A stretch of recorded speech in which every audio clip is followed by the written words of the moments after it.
Muito bem-vindos ao Teolocast, o meu, o seu, o nosso podcast de teologia. Estamos de volta, pessoal, terceiro episódio, voltamos com tudo. Ficamos aí um tempo, né, sem gravar de novo. A gente precisava fazer algumas reformas aqui na sala, né? Coisas que tem a ver com bastidores, que vocês não veem diretamente, né? Vocês não veem diretamente. Mas eram coisas importantes que a gente precisava fazer para voltar a gravar. E a gente só conseguiu terminar ontem, né? No dia anterior que a gente está gravando esse vídeo. Então, por isso que a gente ficou esse tempo aí. E a gente só conseguiu fazer o que a gente precisava, coisas que envolviam a elétrica aqui, colocar tomadas, a iluminação tá melhor agora, né? Tudo isso a gente só conseguiu fazer por causa da ajuda de vocês com a cantina, tá? A gente conseguiu arrecadar um bom dinheiro com a cantina. Quero agradecer a todos que compraram, né? Que ajudaram a gente, inclusive aqueles que doaram, né? Tivemos ajuda também de doação e tal. Pra gente conseguir faturar bem com a cantina, beleza? Então agora a gente vai voltar com tudo, tá? A gente já tem o mínimo que a gente precisava para conseguir gravar de forma estável, né? E confortável no mínimo também, né? Foi bem conturbado o segundo episódio para gravar, que vocês não veem, né? Porque aqui ficou tudo tranquilo, mas ali o Rafael e o resto do pessoal ali da produção sofreram bastante, mas agora tá em outras condições de trabalho, graças a Deus. A gente tá conseguindo gravar bem melhor agora, tá? Então agora a gente volta com tudo, beleza? E temos algumas ideias de pessoas, de temas pra trazer aqui, e eu peço que vocês ajudem a gente também nisso, dando sugestões, pessoal. Se conhecerem alguém que vocês acham que é interessante pra gente trazer aqui, entrevistar, que vai ser legal pra falar sobre algum tema específico, mande pra gente sugestões, tá? Obviamente que seja aqui do Rio de Janeiro nesse primeiro momento, porque a gente não tem recurso pra chamar gente de fora, beleza? É isso, de aviso era só isso, vamos começar.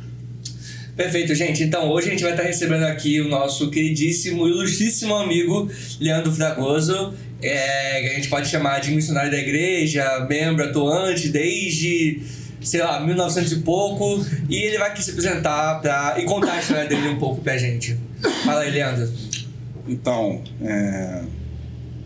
para quem não sabe, meu nome é Leandro Fragoso, eu sou missionário urbano aqui da igreja, né?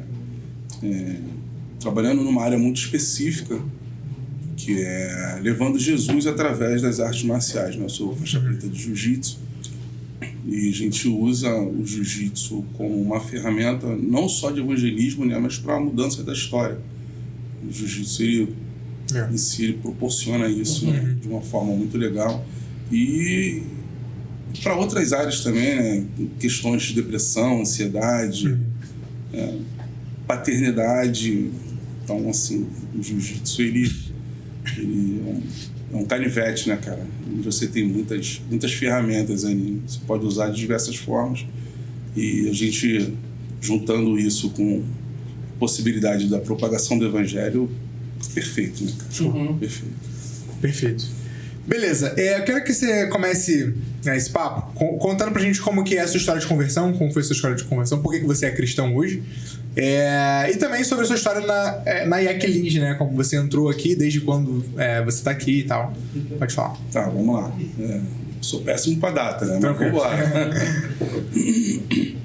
Eu nasci no Evangelho, né? Eu vim da igreja congregacional do Lins pra cá. Calma, você veio da igreja congregacional do Lins? Do Lins, do Encantado. Eu vim da igreja do Encantado pra cá, passei 20 anos na igreja do Encantado, desde quando eu nasci, e depois eu vim pra cá na Ramos da Fonseca ainda, né? Sim. Vim pra Ramos da Fonseca, e da Ramos da Fonseca nós viemos pra cá. Uma história de conversão envolve uma série de coisas que eu vivia, experiências que eu já tinha tido com Deus ainda na minha infância, até mesmo com relação ao trabalho de missões urbanas na minha infância. A gente olha assim e pensa que essa vida de missões urbanas começou hoje, não começou com jiu-jitsu, né? Eu lembro que na minha infância, a minha mãe saía com algumas mulheres para fazer visitas em presídios, né? E eu estava em todos eles, né? Estava sempre dentro dos presídios. Acho que foi a irmã Séria, se não me engano, que deu testemunho aqui na igreja, na abertura da campanha de missões, falando sobre questões que ela visitava presídios, vocês lembram? Sim, sim. E eu tava lá, né, cara, pequenininho, vivendo aquilo. Então, assim, a gente comecei a aprender a amar a Deus desde pequenininho. Então, foi uma história de conversão por amor, né, cara, por querer, por sede. E vindo pra cá, a história também de missões urbanas com o jiu-jitsu não começou exatamente aqui, começou bem antes daqui, começou ainda na Ramos da Fonseca. Eu lembro quando eu cheguei na Ramos da Fonseca, eu era faixa azul. E eu conversando com o pastor Ricardo, sempre me incentivando e tal. E isso começou de um bate-papo com o pastor Ricardo. Ele falou, pô, cara, bem que podia rolar aula de jiu-jitsu dentro da igreja, né?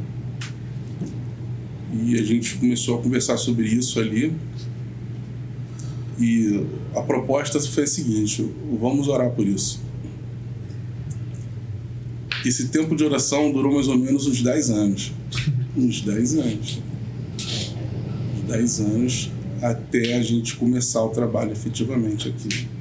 A gente sempre sonhou com isso, mas aconteceu no tempo de Deus, né? Sim. Show de bola. E foram mais ou menos quantas pessoas que começou assim, mais ou menos, esse projeto? Porque não começou com você, né, o projeto social. Você meio que pegou o pessoal já vindo e você que começou o jiu-jitsu aqui com quantas pessoas, mais ou menos? Isso. As aulas de jiu-jitsu começaram aqui dentro do templo antigo. Se eu não me engano, foram 7 pessoas. Tem foto, se vocês precisarem, mas começou com umas 7, 6 pessoas aqui no templo antigo. Na verdade, a proposta era a seguinte, né? O projeto ele acontecia num outro lugar, aqui dentro da comunidade, né, do Complexo do Lins, mas devido a intensas trocas de tiro, o meu antigo mestre, né, que era o César Casquinha, ele pediu para ver com a igreja a possibilidade da gente trazer o projeto que acontecia lá para cá, tirar as crianças da linha de fogo, né? E a gente conseguiu trazer para cá uma outra pessoa que dava aula, na verdade, não era eu. Eu estava só nos bastidores ali, mas por uma questão de compromisso dessa pessoa, ela precisou sair e não tinha mais como dar as aulas. O mestre recolheu os tatames, que eram dele, né? E eu levei a situação na época para a pastora Damares e eu falei para ela que eu tinha o desejo de continuar. Que parou, né? Não era eu que dava aula.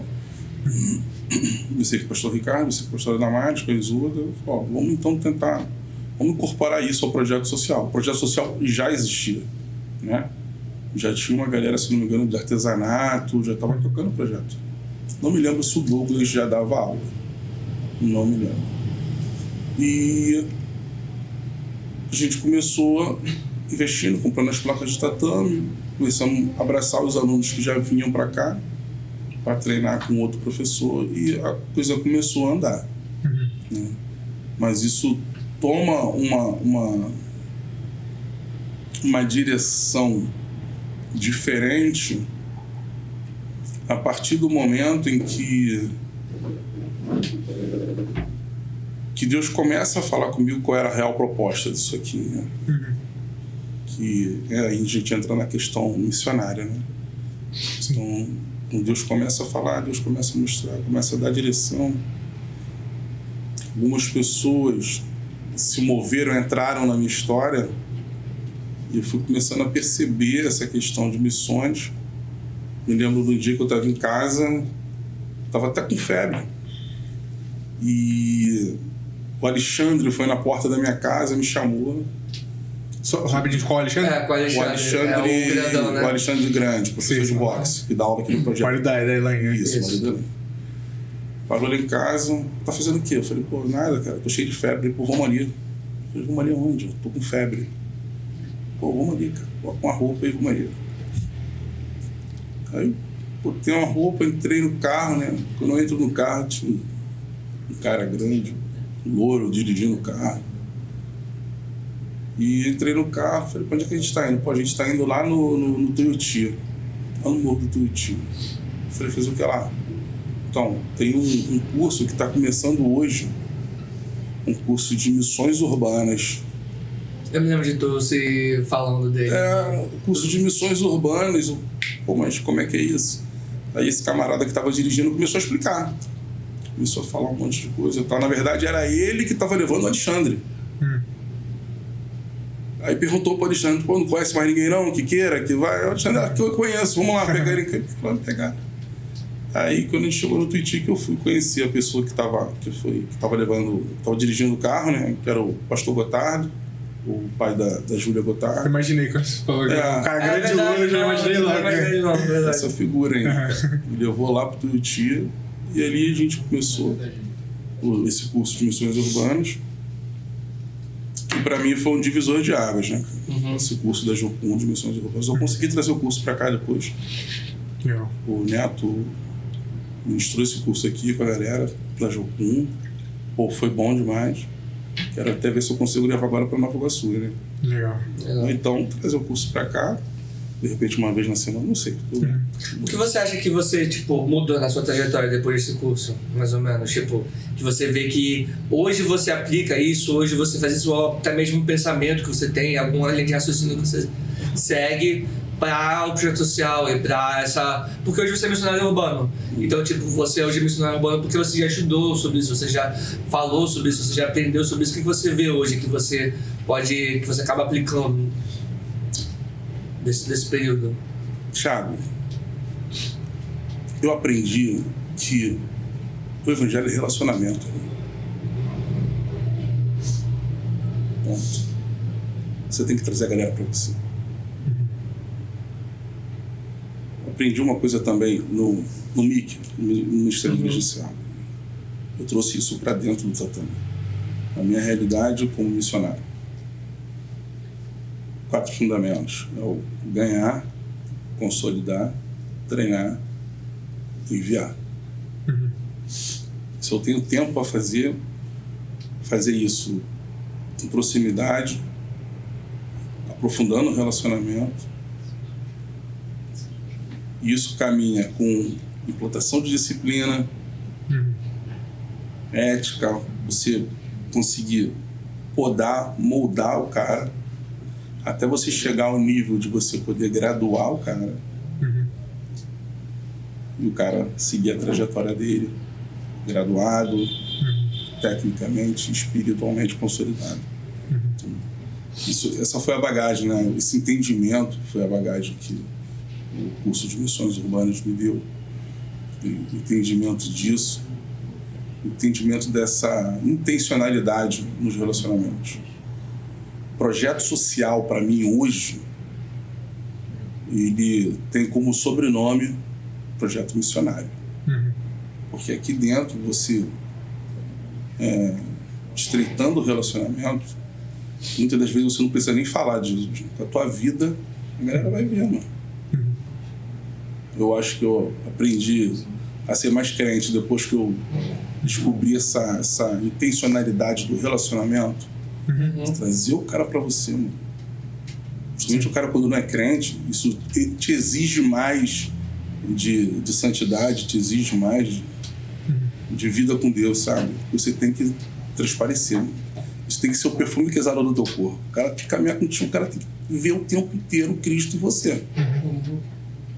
Por mais que muitas das vezes a tua carne, a tua cabeça pense de uma forma, mas você tem que mostrar para ele na prática algo diferente.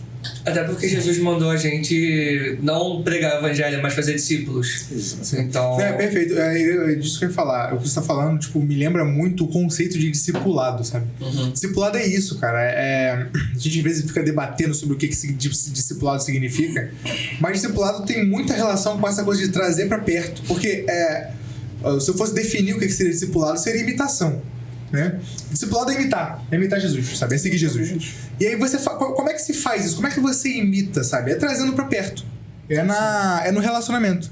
É na vida, compartilhamento de vida. Não tem muito manual, tipo, não tem, você faz se você chamar ele pra perto, tipo, comer um cachorro-quente é discipulado. Ah, não, fazer o livro é discipulado. Não tem, tipo, não tem essa regra. Tipo, é literalmente só trazer pra perto e você viver uma vida cristã com a pessoa ao lado. Exatamente. E a gente tem alguns círculos, assim, do evangelicalismo que são mais voltados pra teologia e tal, tem uma tendência a enxergar essas coisas de forma mais racionalista, né? E aí pensar em discipulado já como algo dogmático, de ensinar doutrina e tal. Isso faz parte, obviamente, né? Mas a essência da coisa tá no relacionamento, tá na vida. E sabe, eu vejo um texto que eu vejo que dá muita base pra isso, né? Como o Leandro falou, que aprendi que o evangelho é relacionamento. Um texto que eu vejo é João 17, sabe? A oração sacerdotal de Jesus, em que Jesus vai e ora. Jesus tá orando pro Pai, pela igreja. E o que ele pede pro Pai é que eles sejam um, como eu e o Senhor são um. Sabe? O projeto de Deus pra igreja é relacionamento, sabe? E isso tem tudo a ver, inclusive, com trindade, sabe? Que justamente, como eu e o Senhor somos um, é trindade. O relacionamento trinitário tomando conta da igreja, sabe? Então é exatamente isso. A gente toca no ponto central quando a gente fala de relacionamento, de vida na vida, de compartilhamento de vida. E é legal que pensando no ministério de Jesus, foi um ministério de relacionamentos. Ele passou 3 anos... A gente imagina, tipo, ele é o grande mestre e tal, a gente pensa no Sermão do Monte e tal, mas beleza, o Sermão do Monte foi apenas uma parte dos 6 anos de ministério de Jesus, que foi andar com os discípulos. Jesus, por 3 anos, pegou os seus discípulos, na verdade, muito mais gente, e saiu conversando com eles, saiu andando com eles. Ele ensinava, de fato, tinha momentos de ensino de Jesus que estão relatados na Bíblia, mas o que está relatado lá é Jesus vivendo com eles, poxa. Então a gente muitas vezes perde isso. Aí vamos lá. O jiu-jitsu é o quê? É discipulado. 100%. Você pega o cara na faixa branca, o cara que vem cheio de manias, cheio de vícios. Sim. O cara vem sem acreditar nele mesmo, cheio de frustração, cheio de ferida. E você começa a tratar aquilo na autoestima do cara usando jiu-jitsu, né? E você começa a tratar o cara biblicamente. Vou dar um exemplo para vocês. Rafael. Todo mundo conhece o Rafael aqui. Rafael chegou aqui com baixa autoestima. Rafael era o aluno que eu achava que não daria certo. Rafael tá na primeira leva dos alunos do jiu-jitsu. Sim. Quando eu falo para vocês de 8, de 6 alunos, Rafael tava ali, cara. Rafael, Rafinha, Paulo Vitor. O Andrei não tava lá? Não, Andrei não. Então, assim... E a galera começou a demandar, e o Rafael insistindo, o Rafael aqui. O Rafael era o cara que eu achava que não ia. E o Rafael começou a caminhar, querendo, apanhando. Assim, a trajetória dele foi dura. E eu comecei a me aproximar um pouco mais do Rafa, O Rafael foi trabalhar comigo, ele viu o Rafael para trabalhar comigo. Discipulado.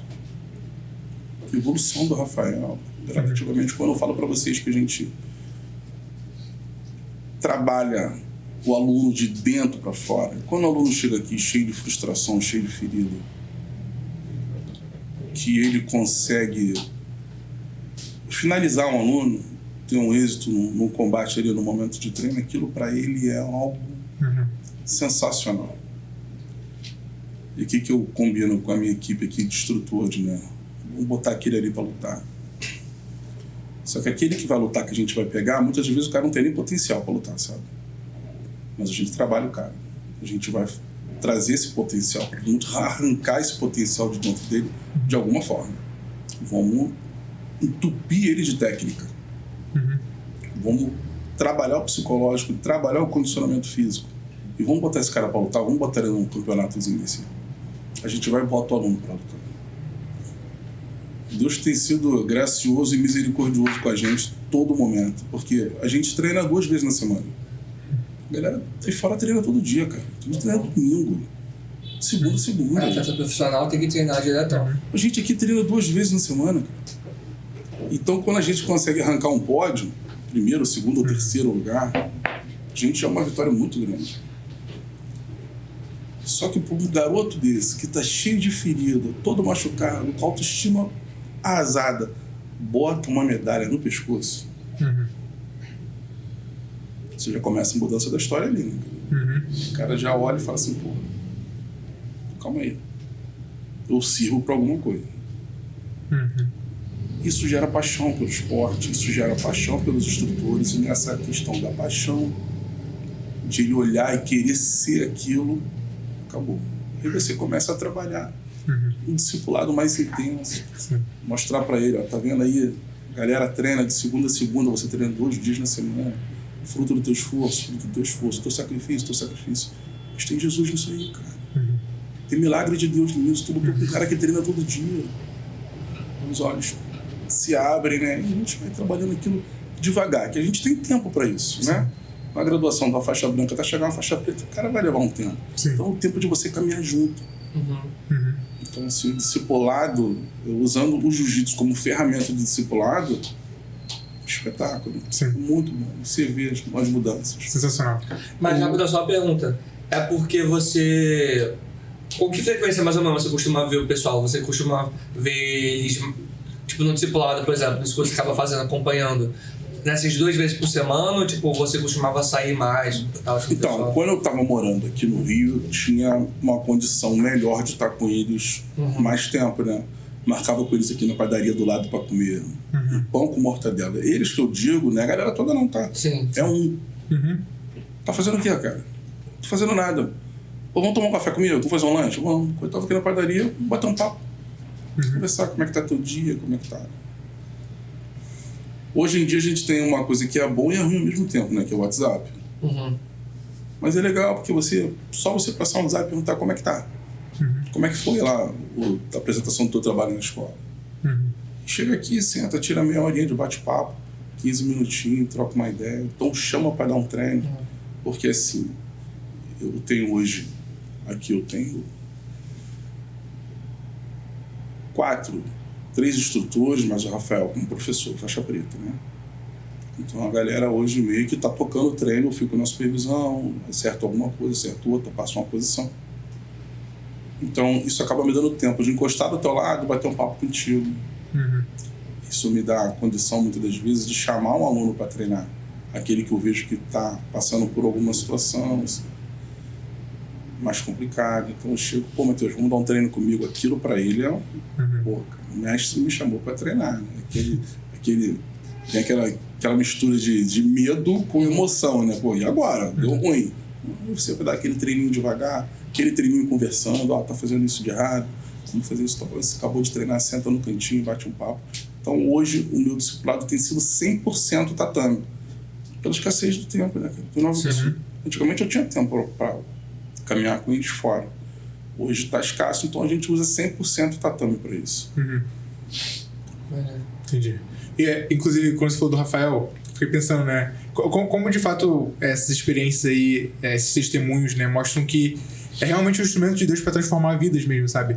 O Rafael, pô, não sei se tem alguém novo na igreja que não conheceu o Rafael, ou talvez alguém de fora que esteja assistindo, né? Mas, cara, todo mundo vê a vida dele hoje, sabe? Vê como Deus realmente transformou. Ele não tá mais congregando aqui com a gente, mas ele tá congregando ainda em outra igreja, né? Tá essa ideia. Tá firme. E tá firme, cara, tipo, ele se converteu mesmo, sabe? Aquele cara que tem realmente uma história de conversão mesmo. Cara, e você tá falando isso pelo que você tá vendo hoje, tu não conhece a história.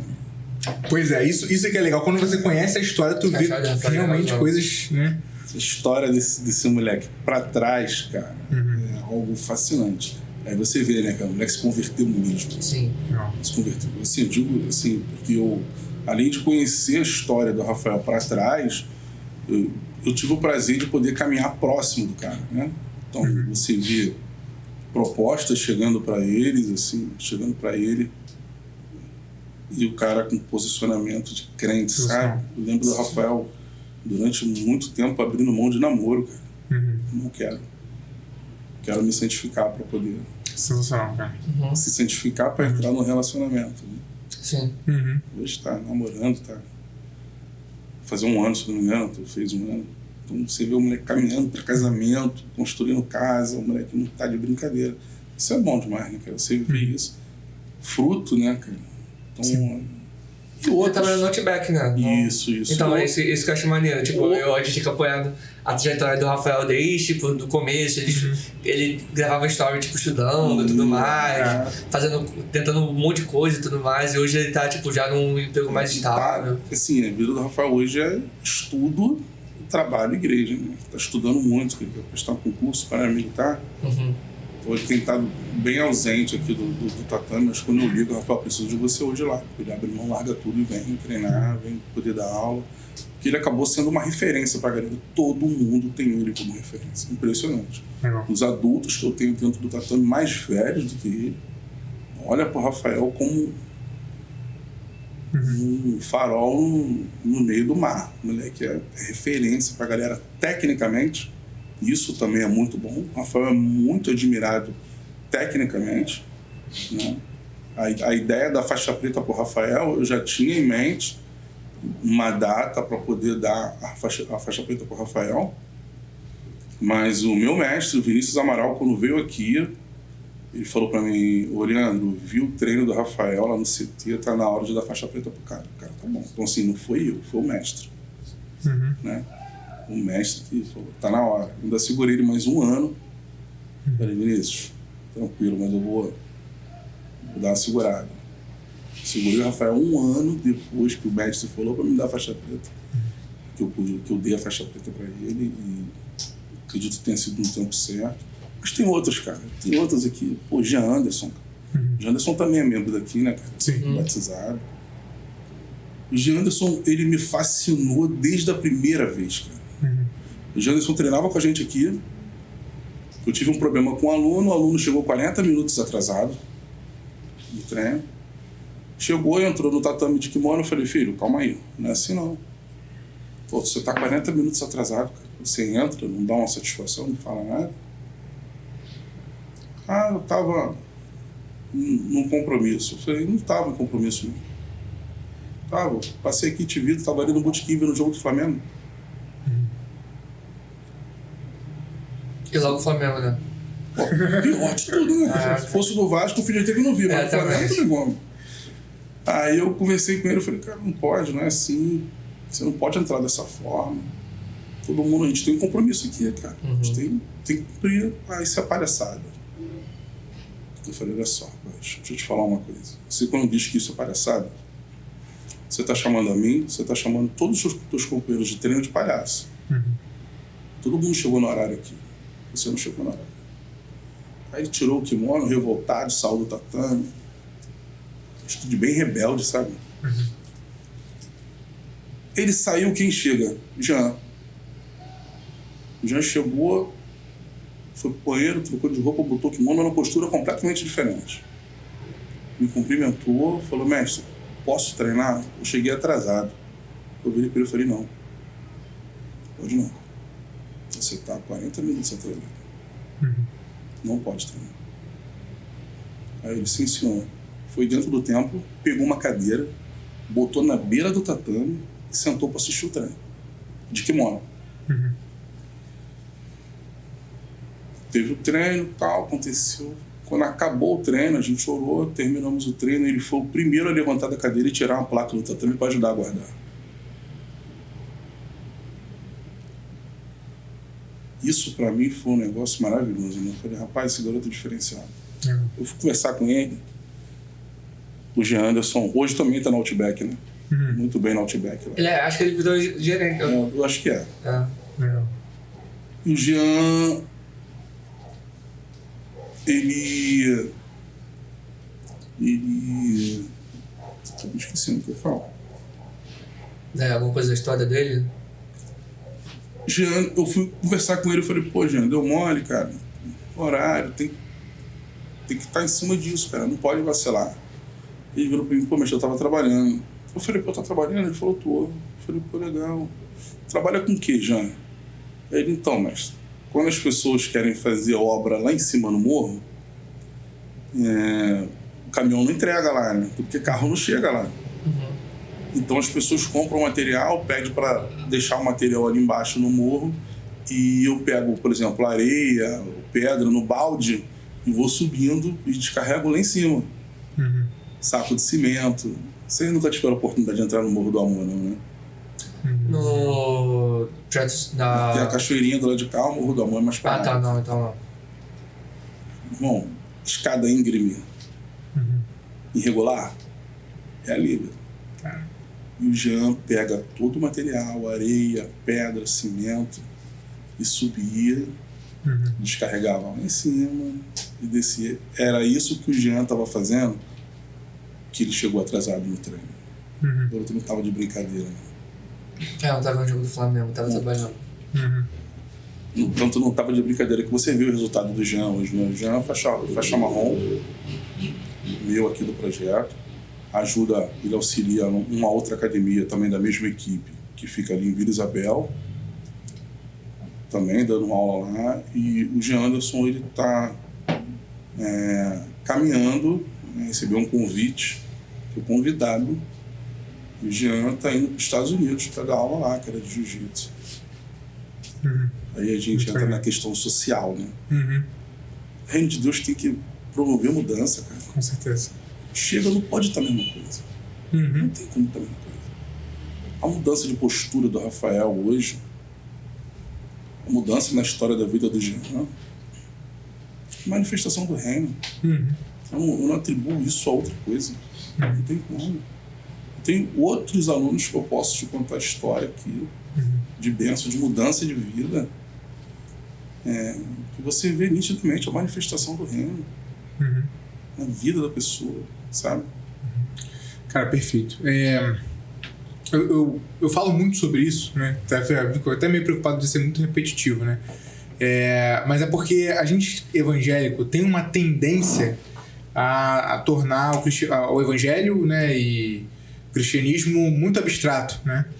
E aí lidar com conceitos super abstratos e tal.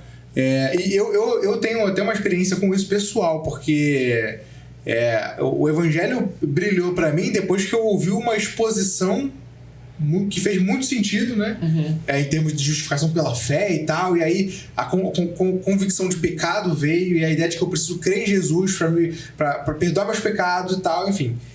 Lógico, isso tudo é correto, é bíblico, é muito bom. Só que eu fiquei, já que isso brilhou tão forte pra mim, eu achei tão belo o evangelho por me conceder perdão enquanto eu não merecia, né? Eu parei aí, fiquei só nisso, tipo, como se isso fosse a única coisa e tal, e a parte da vida material não fosse a coisa mais importante, né? Mas, cara, quando a gente vê a própria narrativa bíblica, isso não faz o menor sentido, né? Perdão de pecados é um assunto importante, né? Mas nada disso está desassociado da vida real e material das pessoas, né? Sim. Deus criou um mundo físico, material, né, que foi corrompido pelo pecado, e o projeto de Deus é em restaurar a criação como um todo, né? Inclusive, em Deuteronômio, Colossenses capítulo 1, o sangue de Cristo reconcilia todas as coisas com Deus. Todas as coisas, sabe? E aí quando você vê Cristo vindo, por exemplo, uma coisa que a gente às vezes perde, por exemplo, os milagres. Jesus veio e anunciou que o reino de Deus estava próximo, né? É assim que a mensagem de Cristo é resumida nos evangelhos. Então ele está falando sobre o reino de Deus. O reino de Deus se faz presente ali e tudo mais na pessoa de Jesus. E como Jesus ilustra isso? Com os milagres, sabe? Ele cura uma pessoa, né? E aquilo ali está meio que adiantando um elemento do reino futuro, sabe? Sim. Lá na frente, quando Deus restaurar todas as coisas, não vai haver mais doença. Então ele cura a pessoa da febre. Não vai haver mais morte. Então ele ressuscita uma pessoa dos mortos, sabe? Não vai haver mais opressão. Então ele expulsa demônios. Esses milagres, eles têm tudo a ver com Deus restaurando a sua criação. E são flashes do mundo por vir, sabe? E aí, isso tem um auge, um ápice, quando Cristo ressurge dos mortos. Sim. Ele ressurge com um corpo novo, material, físico, com o qual ele come, inclusive, com os discípulos, né? E um corpo que não morre mais, sabe? É como se Deus estivesse inaugurando o seu reino, né? O seu reino por meio da ressurreição de Jesus. Ele está anunciando, Deus está anunciando, eu estou reconstruindo o mundo, e eu começo essa reconstrução, né? Reconstruindo o corpo do meu filho, sabe? Esse mundo não vai ter morte. nesse mundo não vai ter morte, nesse mundo não vai ter doença e tal. Enfim, eu tô falando disso porque às vezes a gente perde que isso é algo que a Bíblia tá realmente interessada em falar. E quando a gente olha essas histórias do cara que tem uma vida difícil, cara. Às vezes a gente, no nosso conforto de classe média, não tem noção do que esse pessoal passa, cara. Sim. Tem noção. E aí, eles vêm pra igreja e o evangelho transforma a vida deles, cara. E de verdade, isso é concreto. Sabe? É concreto. É porque, tipo, não é apenas uma mudança moral. Ah, eu fazia tal coisa, aí hoje eu não faço mais. Eu não fazia, hoje eu faço. Tipo, ou até uma mudança racional. Eu cria nisso aqui, eu acreditava nisso aqui, agora eu acredito nisso aqui em uma coisa diferente. Não, isso muda a vida deles. É claro que às vezes a gente tem um medo, né, de não cair em alguns problemas teológicos, né? Você tem teologia da prosperidade aí e tal. Só que, enfim, cara, essas heresias, elas sempre são um problema porque elas pegam um aspecto correto e enfatizam mais do que tudo, sabe? Sim. Dizer que o evangelho transforma a sua vida, né? Transforma mesmo, a ponto do cara que tá numa realidade muito difícil, consegue um trabalho e tal. O evangelho pode fazer isso na sua vida, sabe? De um cara que levantava cimento e levava pedra pode acabar indo para os Estados Unidos e tal, coisa que ele nunca sonharia. Exato. E tipo, a gente meio que não pode falar isso, porque falar isso acaba sendo o evangelho da prosperidade, sendo que... É só não negar que o sofrimento faz parte da vida. Exatamente. Que as coisas podem dar errado. E essas pessoas, o que elas não negam é que o sofrimento faz parte da vida. Exatamente. O que elas mais viveram foi o sofrimento. Exatamente. Mas viveram bastante o sofrimento. Sim. Exatamente. Então, tipo, elas sabem que o sofrimento... Tipo, a gente não precisa ficar pregando, lembrando, a gente sofre, tá? Porque elas vivem isso na pele, sabe? Tá na carne dela o sofrimento. Só que hoje elas podem viver também o outro lado. Que é o lado, tipo, beleza, o sofrimento faz parte, mas Jesus tem coisas boas pra mim nesse mundo ainda, sabe? Faz parte e o reino de Deus faz presente. Exatamente. E Deus pode transformar a nossa vida aqui, né? Sim, exatamente. Não é apenas algo etéreo, tipo, meu Deus do céu, quando eu morrer e for pro reino dos céus e tudo mais, que aí que vai ser bom. Não, consigo viver a parte disso, viver uma parte da bênção de Deus agora, sabe? Acho que começa aqui, né? Exatamente. Acho que começa aqui, cara. Exatamente.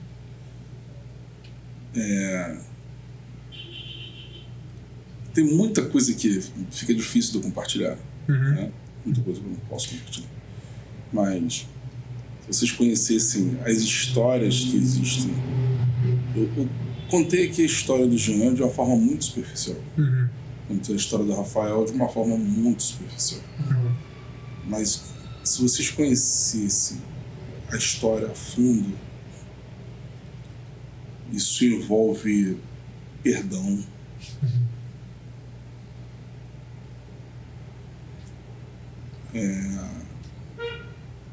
Eu acho que questão de traumas, questão de uma série de coisas de violência, quando a gente abre o coração e decide perdoar,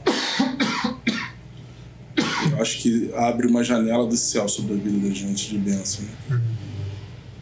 E a gente vê muito isso aqui. Histórias de diversos tipos de violência, de abuso. E você vê a pessoa chegando aqui moída, e a primeira coisa que você começa a trabalhar naquilo ali, perdão. Mas eu não vou perdoar nunca. Eu já ouvi isso. Eu ouvi de um aluno o seguinte: eu vou crescer, eu vou virar bandido e eu vou matar essa pessoa. Eu ouvi a história, acabou de falar, eu calei a boca, não falei nada, mano. Acabou. Até ajudando a matar, né? Misericórdia. E depois, numa outra oportunidade, você abraça, troca uma ideia, fala: e aí, cara, eu tava pensando na história que você me contou. Posso comentar um negócio? Pode. Você já pensou em perdoar? Então tem que ser gradativo, tem que ser um pouquinho. Tá maluco porque não foi contigo. Não, mas eu acho que esse sentimento só vai alimentar coisa ruim dentro de você e não vai te levar a lugar nenhum. Você joga, né? Joga e sai. E dá mais uma semana. E dá mais uma semana. E dá mais uma semana. E um belo dia eu ouvi dessa pessoa que estava disposta a perdoar. E não só disposta a perdoar, como hoje essa pessoa é o principal mantenedor financeiro da pessoa que fez o mal. Então foi além do perdão. Né? Essa pessoa tá para sair da onde mora e a pessoa que fez o mal a essa pessoa paga aluguel na comunidade. E essa pessoa que sofreu o mal tá saindo da comunidade, vai pegar a pessoa que fez o mal, vai botar dentro da casa dela, e você pode morar aqui em casa sem pagar nada e eu vou te ajudar financeiramente. Mano, você acha que o jiu-jitsu foi bênção pra ela? Foi bênção pra mim como crente, cara. Cada história que eu ouço é um processo de conversão na minha vida que caminha. Isso é inspirador, mano. E é legal que você... E tipo... Eles acham que estão aprendendo comigo. Então, nada. Eu que tô aprendendo. É maneiro porque, tipo, qualquer pessoa poderia, tipo, chegar, qualquer pregador e tal, acho que não conhece esse cara e, tipo, ouvir essa história, tipo, podia falar de forma muito impessoal. Não, é porque a gente tem que perdoar, porque Jesus perdoou e tal, tipo, só pregar de forma, como eu falei, impessoal. Mas quando tem o discipulado, é você ir colocando a semente do evangelho mesmo. Tipo, já a pessoa ia perdoar? A pessoa não. Aí, e aí, como é que você tá? Aí dá mais uma semana, tipo, é gradual, é o tempo, sabe? E hoje, tipo, eu tô disposto, mas não vou. Beleza, mas a disposição já é uma coisa. Mas agora eu tô pensando, sabe? Até o momento que se torna um perdão total. Porque o perdão é um processo, sabe? A gente acha que é só, tipo, uma escolha assim. Eu acho, desculpa te interromper, Thiago, mas eu acho que um dos grandes medos que as pessoas têm, ou pelo menos essa pessoa tinha, em perdoar, em liberar perdão, era dele ser visto como um otário. Como um fraco. Ser visto como um bobo. Entendeu? Acho que isso era um grande medo que existia. Quando eu mostrei pra ele o lado da honra do perdão... Lado que maior quem perdoa. A honra é tua, o mérito é teu. Existe um lado muito maior e muito mais forte torcendo para você liberar o perdão do que um outro lado fraco, derrotado, querendo que tu carregue essa mágoa, que tu faça essa besteira. Você liberar o perdão vai causar uma revolução muito maior do que quando você crescer, meter a mão no revólver lá, matar a pessoa, não vai gerar nada. Exige muito mais força Só o perdão do que o... vida, cara. Exige muito mais força perdoar do que fazer o que ele fez. Você não tem noção do orgulho que eu vou ter de você de saber que você perdoou. A minha visão a teu respeito vai mudar completamente. E isso é muito, muito pesado para eles, assim, sabe? Saber que ele tem não só amizade, mas tem a admiração do mestre. O cara, meu mestre me admira. Eu tenho um aluno aqui, Davi. Faço questão de dar o nome desse garoto, cara. Que eu falo muito sobre briga na escola, né, cara? Se vai brigar na escola, vai usar o jiu-jitsu na escola pra bater nos outros, chega aqui vai ter que dar um treininho comigo. Não, quando eu fazia era essa regra. Foi meu aluno, né? Treinou comigo. Era essa regra. Brigou na escola, vai chegar aqui. Todo mundo sabia, se a pessoa brigou na escola, todo mundo ia saber. E não adianta, eu vou saber. Eu vou saber, vai chegar pra mim. Brigou na escola, chega aqui, vai ter que dar um treininho com o mestre. Tu vai ter que fazer comigo o que tu fez na escola. Tá? De boa. Hoje, então, tá melhor ainda. A galera que me auxilia aqui, faixa marrom, faixa roxa, filho. Então, o Davi, isso tem 20 dias. Tem uma menina na escola que ele estuda que parece que ela é bem problemática. Histórico de briga e tal, essa menina. E essa menina foi pra cima dele, né? Sabendo que ele treinava jiu-jitsu, foi botar o jiu-jitsu dele à prova. Faixa amarela, ele é kids. E ela foi pra cima dele e começou a agredir o Davi. Começou a bater no Davi. Mas bateu assim, cara, de arranhar o rosto dele, sabe? Chegou aqui com cicatriz no rosto. E a galera em volta, pô, Davi, vai, Davi, vai, Davi, o Davi. De cabeça baixa ela bateu nele. E Ela parou de bater, separaram, né? E a galera começou a questionar o Davi. Pô, cara, tu não treina jiu-jitsu? Tu não é faixa amarela de jiu-jitsu? Como é que tu deixou ela bater em você e você não fez nada? E ele virou pra eles e falou assim, mas o jiu-jitsu que eu treino não é pra isso. Que o meu mestre me ensinando. Não é pra ser usado dessa forma. Você tem noção da preciosidade que é isso? Se eu ouvi isso de um garoto que estava apanhando na escola, o moleque é bom, hein? Tecnicamente o garoto é bom, tá? Dá trabalho pra gente, até mais graduada, mais pesado do que ele. O garoto é bom, tenho certeza absoluta. Se ele pensasse em fazer alguma coisa, ele não precisava nem fazer, só o pensamento já dava da conta.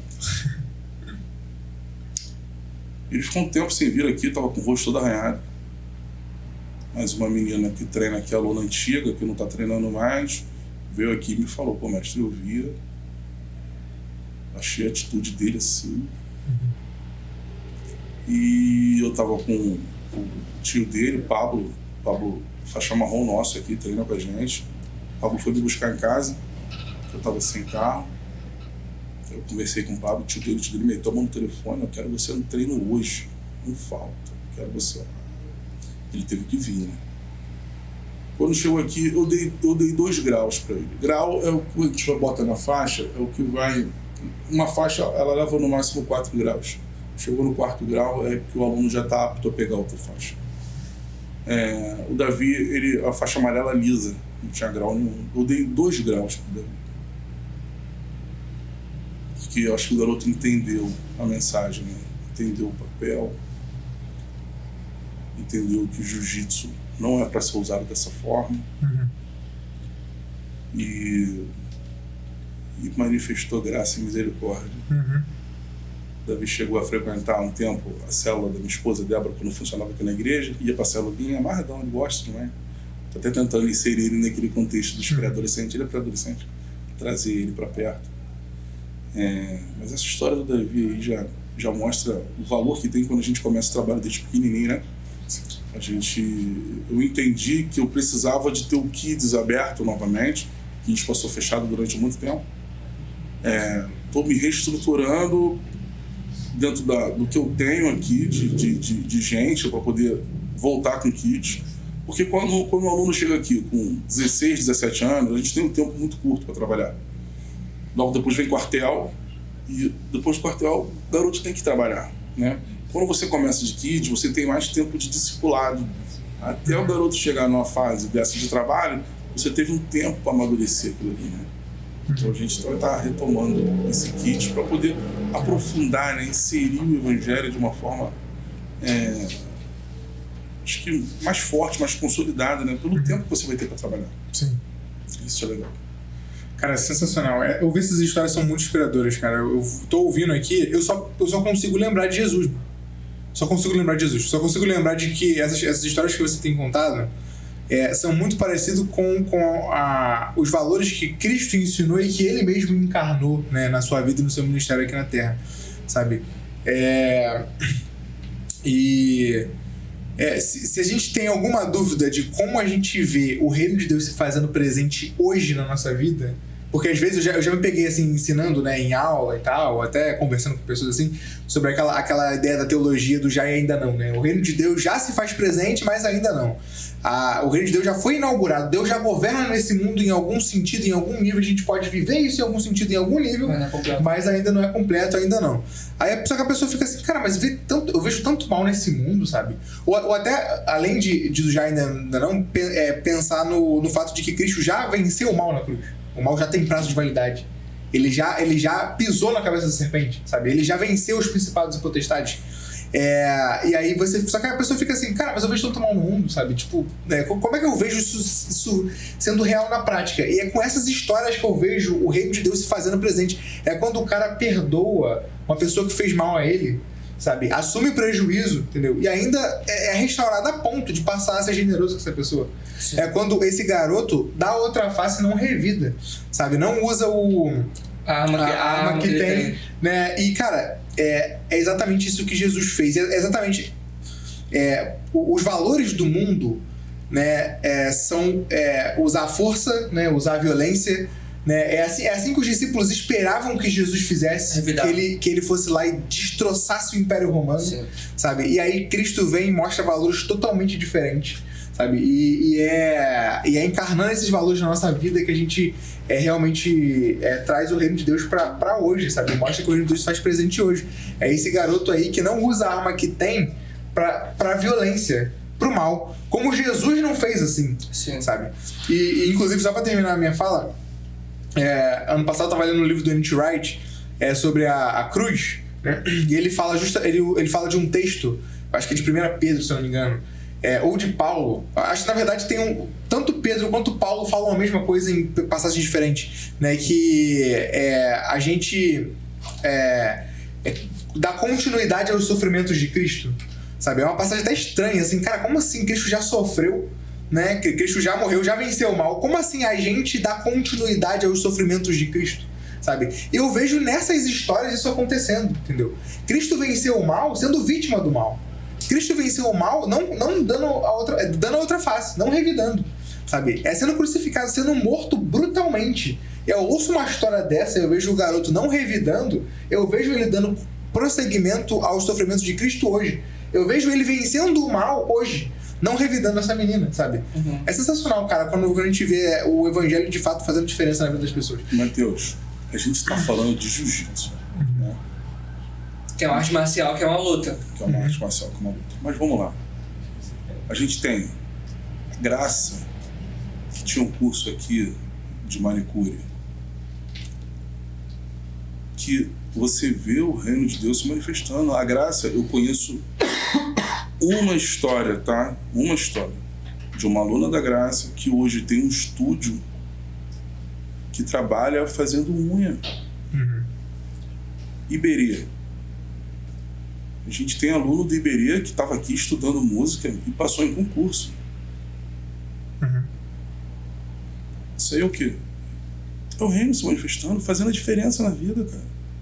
A gente... Bárbara, aluna do Douglas, né? Até aqui a gente gravou o primeiro documentário do projeto, ela dando testemunho, falando, tá? Hoje, se eu não me engano, tá se formando em educação física. Não é só o jiu-jitsu, é a intencionalidade, cara. Sim. Intencionalidade, trazer para perto, chama para caminhar. A gente tem. Existem outras pessoas hoje querendo se chegar ao projeto, querendo participar. Eu acho que é válido ouvi-las, ouvir as condições, ouvir as situações, mas a gente tem condição de abençoar outras vidas também. Gente, a gente tem, acho que vontade a gente tem, e vai fazer toda a diferença. Eu penso muito no papel da igreja quando a gente fala de projeto social, quando a gente fala de impactar os nossos vizinhos, né? Levar Jesus para os nossos vizinhos. Mas eu penso o seguinte, a gente já ouviu isso alguma vez, né? Será que se a nossa igreja fechasse as portas hoje, vai fazer diferença? Qual a diferença que vai fazer para o nosso vizinho? Talvez o vizinho dali da frente que tem um churrasquinho vai fazer diferença, que a gente come lá. O resto, cara. Sim. A igreja não é clube, não pode ser um clube, não pode ser... Mas aqui tem que ser o lugar onde as pessoas vão chegar primeiro. Estou falando de projeto, tá? Vão chegar primeiro correndo atrás dos seus próprios interesses. Sim. Vou chegar por causa do curso, vou chegar por causa de uma aula de bateria, vou chegar por causa do jiu-jitsu. E dali pra frente, aí cabe a nós, a intencionalidade. É trazer pra junto. Os meus amigos hoje estão dentro do tatame. Tirando vocês que a gente cresceu junto, né? Vocês cresceram.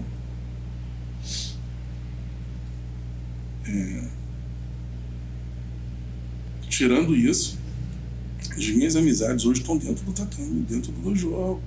Foi intencional. Você abraça essa galera na intenção de levar Jesus. Só que você precisa estar próximo, precisa estar estreito, precisa estar junto. E aí você vê a coisa se solidificando, vão se conhecendo, vai se estreitando. Você vê, tem uma amizade. Amizade, existe coisa até mais profunda. Tem alunos meus, vários alunos meus, Rafael e outros alunos meus, que eu peguei o celular, desbloqueia pra mim aí, que eu faço isso, eu dou blitz, né, cara? Eu dou blitz, desbloqueia pra mim teu celular. Mas pra que, mestre? Quero ver o teu histórico de acesso, quero ver o que você tá vendo. Eles gelam, né? Tem uns que gelam. Aí eu peguei, fui olhar o telefone, e quando eu vi no WhatsApp, a minha foto, meu contato, estava escrito assim, pai. Aí eu fui comentar com outro aluno. Falei, caramba, aqui, o telefone do cara aqui tá com meu nome escrito pai. Sabe o que o aluno fez, velho? O moleque meteu a mão no telefone assim, Wallace. Meteu a mão no telefone, desbloqueou e fez assim, ó. Jogou em cima da mesa ali, da cozinha. Eu falei, o que foi? Aí quando eu peguei o telefone do Wallace, tava escrito pai. Falei, rapaz, o negócio tá pior do que eu imaginava. Hoje tu é avô, então. Tô avô. Eu falei, rapaz, o negócio tá pior do que eu imaginava, né? Será que você viu, sei lá, de meninas, assim, mesma coisa. Pra quem não entendeu que o Wallace tá com filho. Exatamente. Não, o Wallace fala, vai lá no teu avô. O Wallace fala, vai lá no avô. É filha, né? Filha dele. Filhinha. Luna. Aí ele vai lá no teu avô. Eu fico, caramba, situação, como é tamanho que isso tomou, né? A proporção que isso tomou, te virou uma família mesmo. Aí você vê isso acontece muito forte dentro do jiu-jitsu, né? Questão família, questão de união, questão de unidade, a galera é bem, bem próxima. Aí você junta isso com o evangelho, assim, a coisa fica maravilhosa. É porque eu gosto... Só um segundo, pode ficar à vontade aqui, tá? Deixa eu só deixar aqui pra... Isso aqui é especificamente pra você. Eita! Fica à vontade aí. Que moral. Eu vou comprar um de 2 litros sem açúcar, que é bonzão. Pode falar. É porque eu gosto muito desse conceito de amizade, que é o que o Lewis falava nos 4 Amores. Que a amizade começa... Eu não quero copo não, cara. Eu sou, desculpa. a esposa da garrafinha. Que uma amizade começa nada mais nada menos que alguém... duas pessoas, um olhando pro outro, apontando e falando, caramba, você também? Sabe? E como no jiu-jitsu, isso começa, de fato, com um interesse comum, tipo, caramba, eu gosto de jiu-jitsu, você também? E a partir disso, vai extrapolando, sabe? Nossa, eu tenho esse conjunto moral, essa conduta e tal, você também, sabe? A gente tem essa disciplina, você também, até o momento em que isso...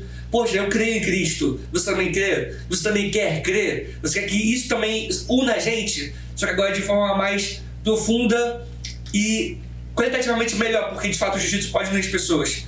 Mas a união que Jesus gera é a união que acaba sendo melhor, porque você se torna de fato família de Deus, sabe? Você se torna família com o cara, você se torna irmãos em Cristo. Não mais irmãos de tatame, que é muito legal, que é muito importante, que as pessoas levam muito a sério, mas agora irmãos em Cristo, sabe? Então, como de fato as missões a partir dessa criação de amizades, do você também, de você criar essas pontes em comum com o cara, até o momento em que a ponte comum mais forte for Cristo, eu acho essencial, basicamente. Eu acho, que é uma das formas, óbvio, não é a única forma de evangelismo que existe. Existem diversas formas de evangelismo, de missões. Existem muitas formas de fazer isso, só que eu, pelo menos, vejo essa como extremamente eficaz e extremamente bíblica. É a forma que Jesus mais fazia. Jesus pregava, pegando as multidões e tal, mas é que ele mais focava em criar amizades e criar famílias.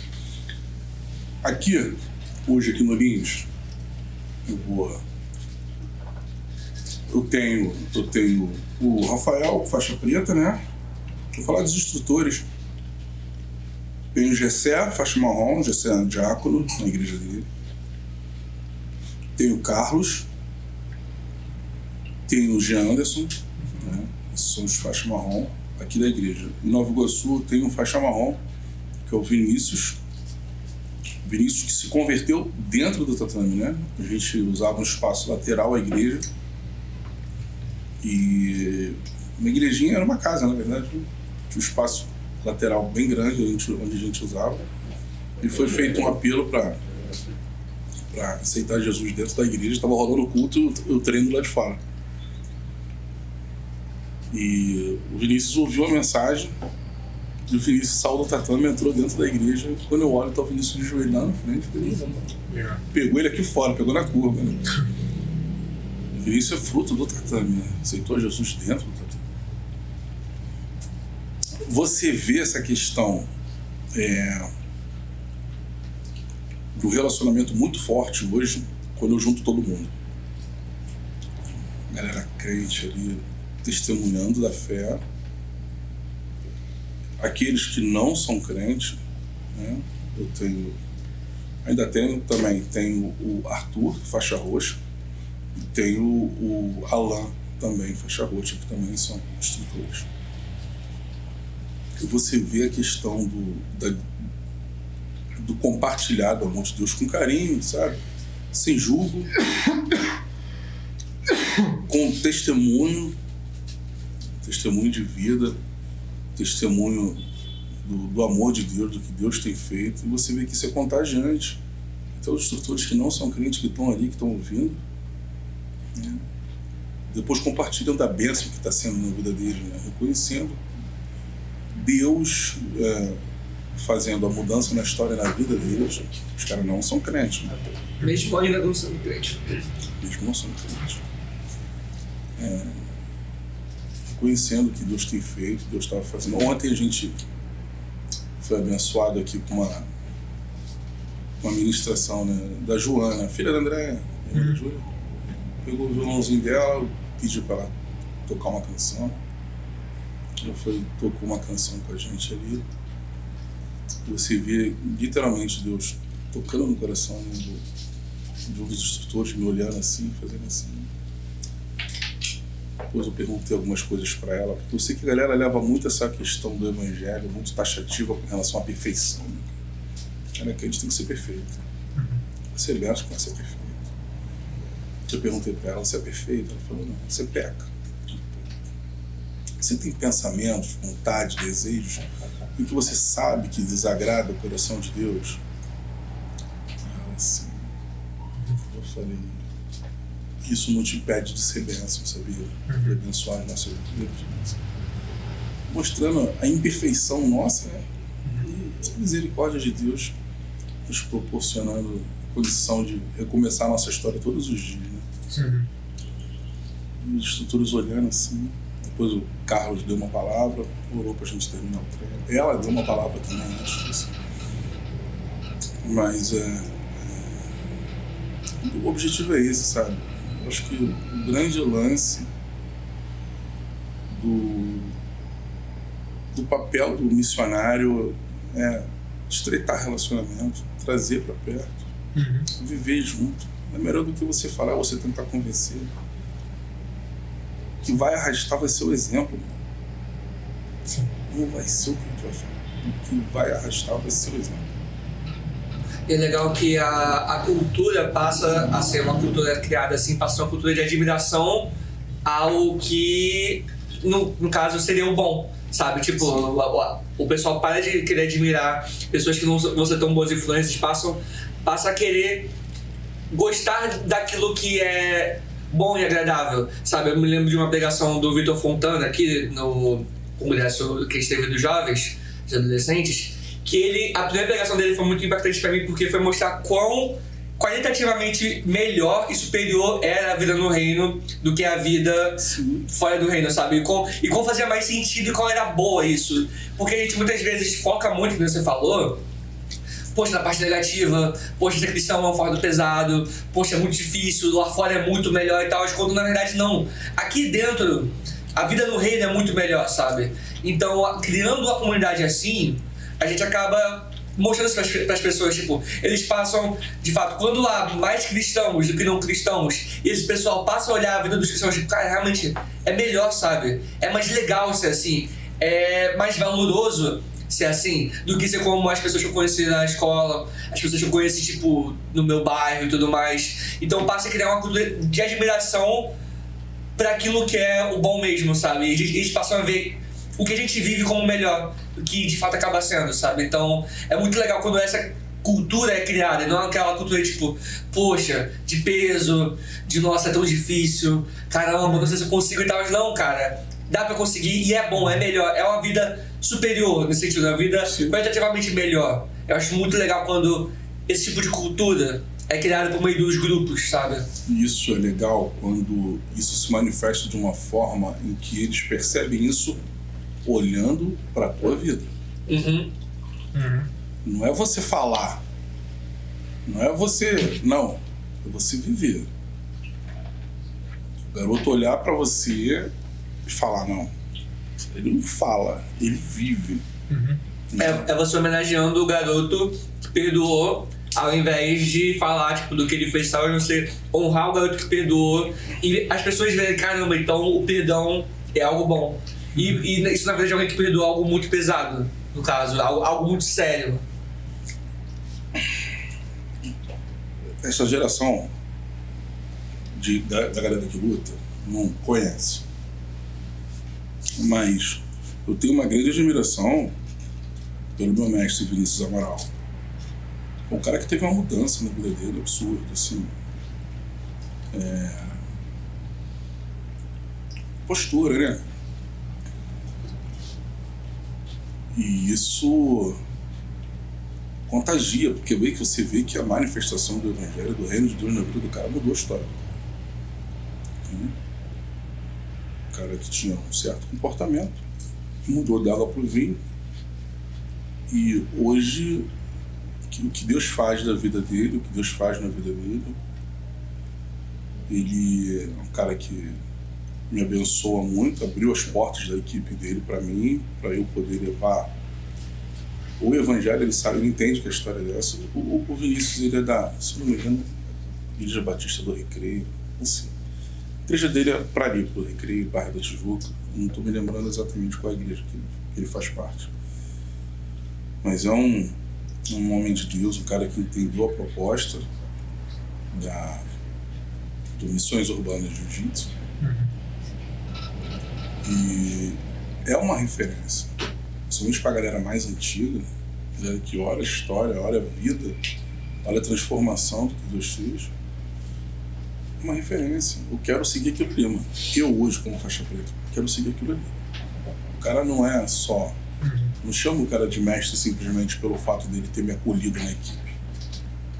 É pela vida. É pelo exemplo. Eu decidi estar com ele. Né? A gente... Claro, as nossas ideias caminham juntas, né? Os nossos planos, os nossos sonhos estão ligados. Isso me fez tomar esse posicionamento e caminhar com ele. Mas a gente vê que a nossa forma de viver influencia de forma muito pesada na vida dessa galera, dessa molecada. Entendeu? Eles olham pra você e eles querem ser você. Eles querem ser... E isso acaba trazendo leveza, sabia? Eu tive um momento em que uma pessoa fez contato comigo, pessoa da comunidade, e ela mostrou para mim a diferença, né? Os alunos que treinavam aqui embaixo, a diferença de postura, que o garoto saía daqui do treino e ele ia para casa, e enquanto rolava o baile, ele não botava nem a cara na janela. Tem interesse, tenho vontade. O garoto não era crente. Não tem interesse, não tem vontade. Não é mais chamativo. E o moleque ia, deixou de ir e se desligou daquilo. Não quero, não é pra mim. Então, assim, antes do processo de conversão, né? Isso já é legal, porque o garoto olha pra você e vê leveza naquilo. Quando você mostra, eu não tô falando ali da questão ali do baile, né? Eu não falava do baile, eu falava dos riscos que envolviam aquilo ali, ele tá ali, né? Então eu fui mostrando pra ele tudo de complicado que existe, tudo de ruim que existe, né? Desde aquilo que parece ser bom do que é realmente ruim. Desde o fato, de repente, dele encontrar uma menina ali, até a possibilidade de ter uma troca de tiro do que teoricamente seria bom ao que é ruim. O garoto parou pra ouvir e ele falou pra mim: mestre, daquele dia em diante eu nunca mais pisei no baile. Não tem nada de bom, mestre. Não tem nada de bom. Até aquilo que eu acho que é bom, que vai me trazer prazer, realmente o senhor falou que era ruim e é ruim. Moleque, parou de... Hoje o garoto tá aqui na igreja, na PIB do Lins. Tá lá na PIB. Pô, benção demais. Isso é... Eles enxergarem isso com leveza, né? Deixar de ser pesado. Passar a ser leve. Show. Eu queria perguntar agora sobre jiu-jitsu. Eu sou cone em esporte. Sou um cone, completamente cone. Eu queria saber como é que funciona mesmo o esporte. Que eu faço um pouco sobre o esporte. Qual é a essência do esporte. Eu sei pelo que eu já ouvi falar, tipo, tem uma pegada... Tá rindo de mim, tá rindo de mim. Sim. Uma pegada bem estratégica, assim, né, no jiu-jitsu e tal. É legal, já fiz aula experimental de jiu-jitsu, já. Eu fiz no... Não sei quem deixou, foi no retiro. Foi com o Vinícius, Ele deve ter feito no retiro, assim... Foi com o meu primo, fui fazer com o meu primo. Fiz umas 2 aulas experimentais. E aí também falar como funciona a graduação, né? Você já tá falando das faixas aqui, tá? Você falou da questão dos graus, né? Mas só pra entender melhor mesmo como funciona essa etapa de graduação, qual nível é cada faixa e tal. Vamos lá, a gente tem a parte infantil e a parte adulta, né? Quando a pessoa começa ainda pequenininha, começa na faixa branca, vai para a faixa cinza, amarela, laranja, verde, azul, roxa, marrom e preto. Depois da faixa preta ainda tem a faixa coral, que aí determinados anos, né, que a pessoa vai galgando essa evolução dentro da faixa preta. O que mais você perguntou? Sobre o próprio esporte em si, qual é a essência do esporte, sei lá, coisas que poderia falar sobre o esporte. Como ele funciona, como funciona a luta no jiu-jitsu e tal. Então, o jiu-jitsu seria basicamente uma luta de chão, né? A gente tem a parte de queda, que é muito mais forte dentro do judô. Sim. Né? Mas o jiu-jitsu ele se desenvolve mais no chão, na luta agarrada. E tem base bíblica no jiu-jitsu. Sabia que ele ia falar isso. Ele que me ensinou a base bíblica do jiu-jitsu. E a gente... Ele vai explicar. Cara, vamos lá. Jacó. Já viu isso? Cara, mas olha só, se você parar pra analisar... Cara, não, de verdade, essa parada, porque não faz sentido. É o primeiro registro de luta agarrada. Porque ele não deixava soltar. Não tô falando de jiu-jitsu. Ele não soltou o anjo, Eu tô falando de luta agarrada. Né? É o primeiro registro ali que a gente fala. O que é relatado ali, né? Que Jacó não segurou o anjo, não deixou ir embora. Não deixou sair. Agarrou ali. E qual foi o desfecho da situação? Ele deslocou a perna? O anjo deu um negocinho na coxa. De tanto que ficou lá agarrado. O jiu-jitsu é o quê, cara? Bíblia. Articulação, mano. É queda, pressão, torção, asfixia. Mano, legal. Foi lá, cara. Pegou na articulação e vai. E ficou a vida toda, com um joelho sentido. Isso é uma história. É bíblico. Cara, como é que foi o nascimento de Jacó? Ele nasceu agarrado na perna. Nasceu dando chave de pé, mano. Agarrou ele no tornozelo.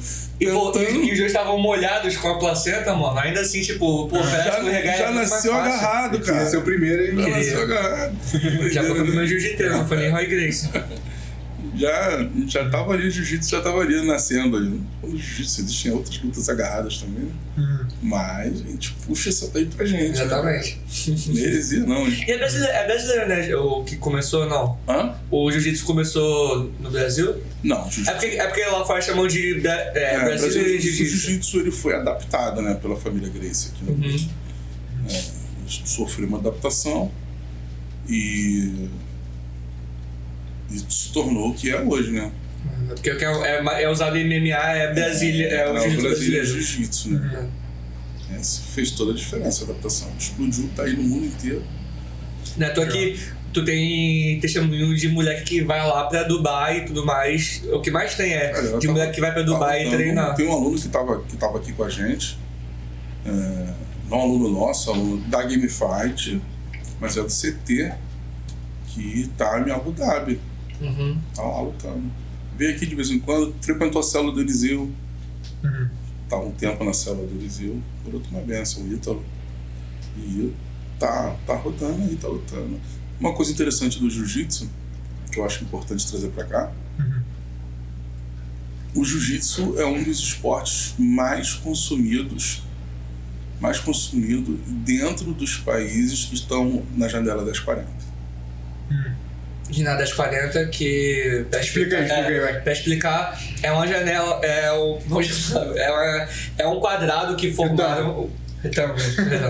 É um retângulo que foi formado mais ou menos pela área do Oriente Médio e também no norte da África, que indica os países que mais sofrem perseguição, que mais perseguem o cristianismo no mundo. Então não é tipo algo, é algo que eles perceberam mais ou menos que nessa região, que foi o Portas Abertas que escreveu esse livro, não? Foi Portas Abertas. Que identificou isso, pelo menos naquela região do Oriente Médio e da África acima do Saara, e dessa forma cunhou a Jornada das 40.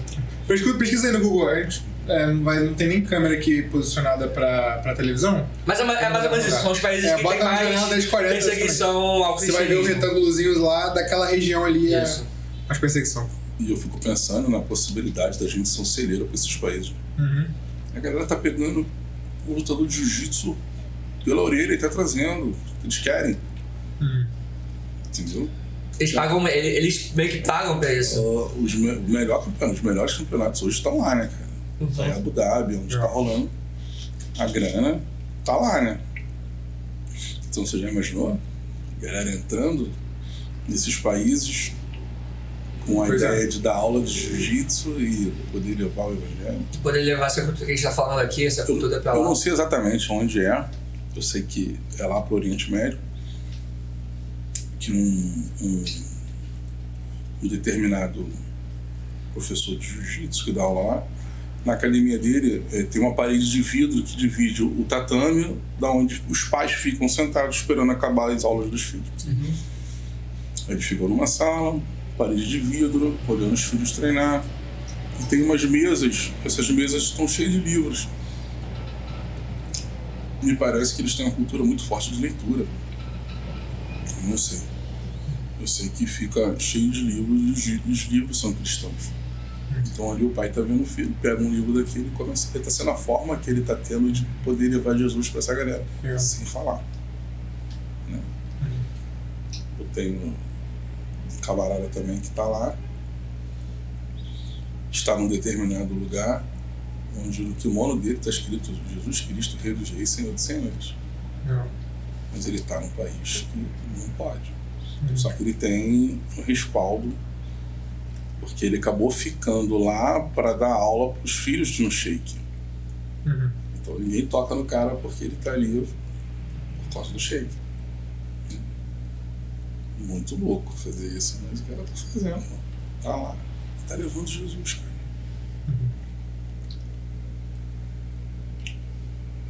Em determinado tempo, Deus falou para mim que esse lugar aqui seria um celeiro de onde sairiam pessoas que iam falar de Jesus, que iam levar Jesus.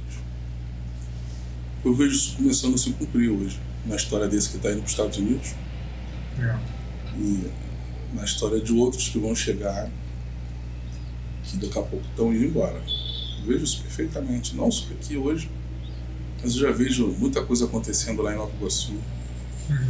Hoje a gente tem 4 alunos de Nova Iguaçu que estão aqui treinando, vieram de lá para cá.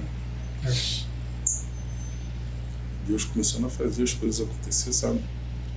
Conta pra gente como é que foi esse processo de tu ir lá pra Nova Iguaçu, abrir e tal, se... É porque hoje vocês foram e estão numa igreja, estão tipo, frequentando a igreja de Nova Iguaçu e abriram um tatame lá, abriram tipo uma escolinha lá, como é que foi? Inclusive, o seu reconhecimento como missionário da igreja foi quando você já estava com um trabalho lá, né? Tava já. Eu tinha acabado de começar o trabalho lá. Lá a gente a gente às vezes visita uma igreja durante a semana, quando a gente não tem nada pra fazer em casa, a gente vai em algum lugar. Mas a nossa igreja é aqui. A nossa ida para Nova Iguaçu foi uma coisa muito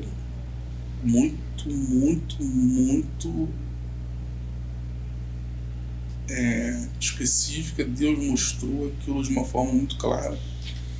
E eu vou te contar essa história.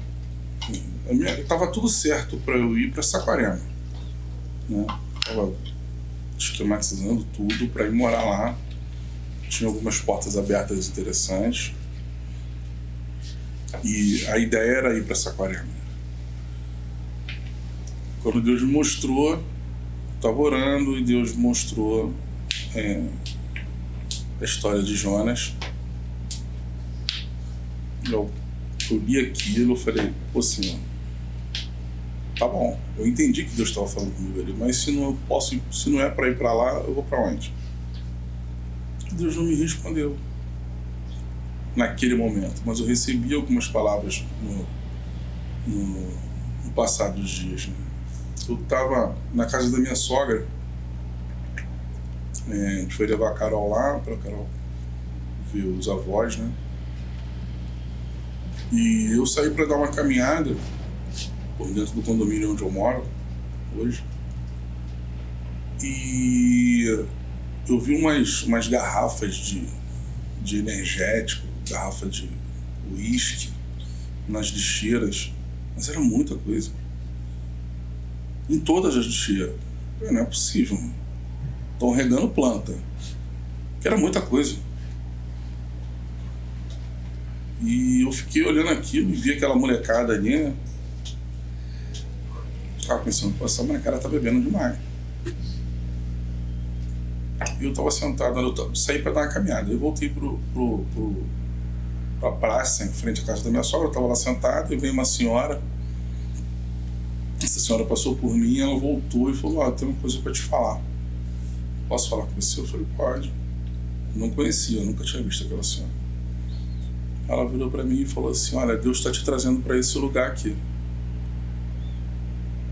Para você caminhar com uma geração de filhos de crentes que estão se perdendo no alcoolismo, se perdendo em prostituição, estão morrendo, estão indo para o inferno. Na mesma hora eu olhei para o céu e falei, Senhor, faz isso não, Nova Iguaçu não, aqui não, brinca assim não. Depois eu pedi perdão a Deus por aquilo, falei, se for da tua vontade, vejo-me aqui. Logo depois, eu estava aqui na casa da minha mãe, aqui no Engenho de Dentro, veio um pastor amigo da minha mãe aqui, eu estava conversando lá com ele e tal. De repente ele virou para mim e falou assim, olha só, deixa eu te falar uma coisa. E pois não. Deus manda eu te dizer que Ele está te levando para uma terra distante daqui. Para você caminhar com uma geração de filhos de crentes. Rapaz, que estão morrendo e estão indo para o inferno. Estão se perdendo no alcoolismo, estão se perdendo nas drogas. Aquilo já me deixou com a pulga atrás da orelha, né? Que eu ouvi a mesma coisa da segunda pessoa. Eu estava morando na casa da minha mãe, né? Eu tinha perdido aquela barraca que eu trabalhava ali em frente ao memorial e tal. Estava numa situação muito difícil.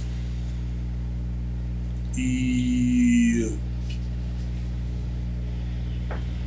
um dia eu orando, falei, poxa, Senhor, me dá a condição de comprar uma casa, de sair daqui, da gente ou alugar algum lugar. Aí eu lembro nitidamente de Deus falando assim para mim, o meu filho não tinha onde reclinar a cabeça, por que você vai ter? Naquele momento veio na minha cabeça A minha primeira atitude, quando a mulher falou pra mim que Deus estava me levando ali pro condomínio, Deus está te trazendo pra cá, que eu falei, Senhor, tem misericórdia, aqui não. E eu tive a oportunidade de dobrar o meu joelho e pedir perdão a Deus. Falei, Senhor, tem misericórdia, me perdoa. A gente canta, né? Como um farol que brilha à noite, usa-me. Pensa bem antes de cantar. Pedir perdão a Deus aqui, cara. E de uma forma assustadora, Deus move tudo que tinha para mover. E a gente compra uma casa dentro do condomínio sem R$1. A casa é muito boa. Lá são 4 modelos de casa, né? A nossa casa é um modelo maior. E Deus foi tão bom que ainda deu de esquina. Acaba sendo um pouco maior. Quando a gente diz sim para Deus, é dessa forma que as coisas acontecem, cara. E a gente foi para lá. E eu, voltando do retiro nosso, fui parar na UPA, dor de ouvido, na casa da piscina. Quando eu passo por uma senhora, ela vira pra mim e fala assim, moço, posso falar com você? Pode. Isso a gente já tava morando em Nova Iguaçu, tá? Eu falei, pode sim, senhora. Vamos ali pra fora. Vamos. Aí eu fui lá pra fora com ela. Ela virou pra mim e falou assim, olha, eu tenho uma coisa pra te falar. Eu tava aqui sentado desde 9 horas da manhã. Minha pressão alta, cheio de dor de cabeça. Eu tomei remédio e não passa. Mas quando você passou por mim, a minha dor de cabeça passou na hora. E Deus virou pra mim e falou, olha, te mantive até aqui por causa disso. Vai lá e fala com ele. E ela veio pra mim. Ela falou, olha, Deus mandou te dizer uma coisa. Eu falei, pois não. Deus mandou te dizer que Ele te trouxe para essa terra para você caminhar com uma geração de filhos de crente. Olha só, quando eu estava no condomínio, a senhora que passou por mim falou que Deus está te trazendo. Eu ainda morava no Gente Dentro. Quando a gente estava nesse processo de compra da casa, o pastor virou para mim e falou, Deus está te levando.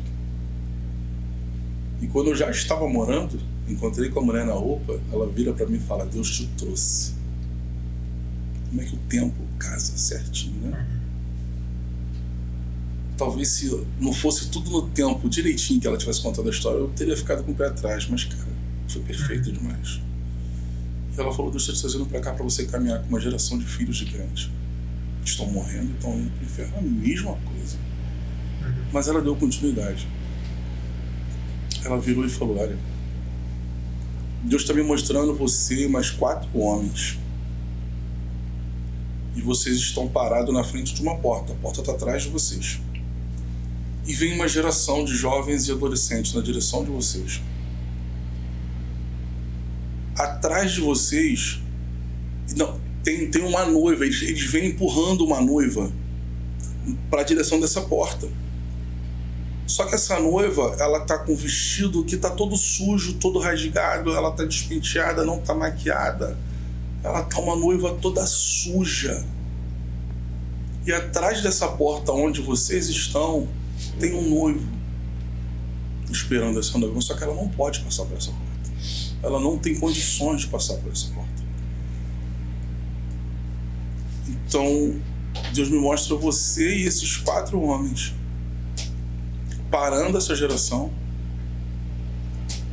e essa geração olha para vocês e eles se sentam olhando para vocês, e Deus me mostra vocês falando com essa geração e eles parando para ouvir. É uma geração que não escuta, é uma geração que não dá atenção, mas eles estão sentando e estão ouvindo vocês falar. E Deus me mostra essa geração se levantando de novo e despindo essa noiva, trazendo um outro vestido para ela. penteando essa noiva, maquiando essa noiva, para entregar essa noiva para o noivo, e vocês ainda estão na frente da porta. Vocês só saem da porta quando a noiva está em condições, e a geração abre a porta e entrega essa geração para o noivo.